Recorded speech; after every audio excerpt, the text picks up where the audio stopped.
Let me turn to the BRICS because it's very, very important. They just had their summit meeting in Rio de Janeiro in Brazil over the last week or so. And I need to explain to people that reality, the BRICS, the whatever it is now, I think 8 or 9 member countries and another dozen or so partner countries that are on their way to becoming member countries. It started off, the very word BRICS is an anagram: Brazil, Russia, India, China, and South Africa. That's what BRICS stands for. And then a bunch of countries have joined since. If you want to understand what it means, let me give you 2 statistics. I'm an economist. That's what we do. We play with statistics, the way little children play with toys. And it is, let me assure you, a toy. The population of the United States, 330 million, works out to 4.5% of the world's people.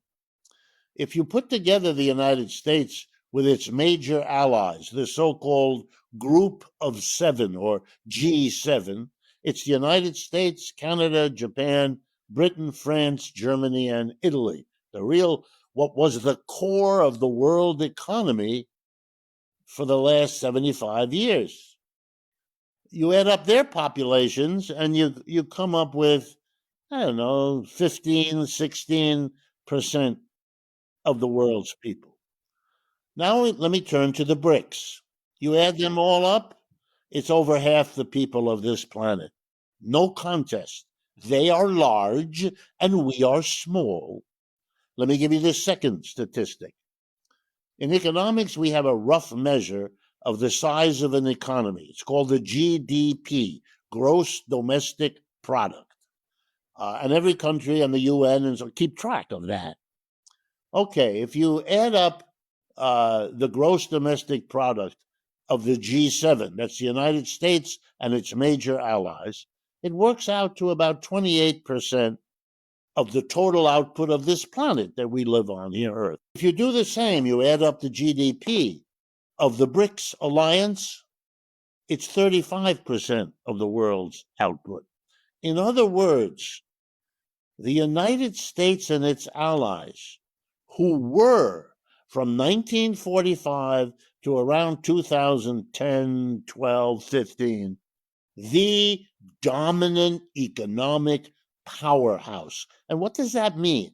It means when every country, any country in Asia, Africa, or Latin America needed help in one way or another, they would send a mission to New York or Washington or London, and they would hope to get this and so forth. And they have pitch people go and explain why that would be helpful and so forth. Nowadays, they do that. They send a mission to New York and London. But that mission doesn't go back to its African country of origin or its Latin American country.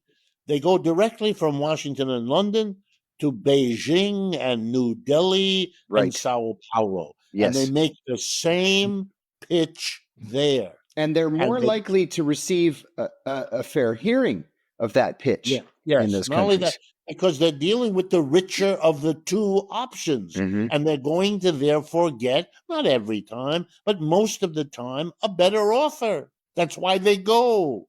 And the Chinese, who are the major player here, are the ones who say, yes, we'll build a railroad and we'll do it for this amount of money less than what the Americans or the British or the French or the Germans offered you. And so, by the way, the railroads of Africa are currently being built by China. And China is making all the inroads that go with all of that.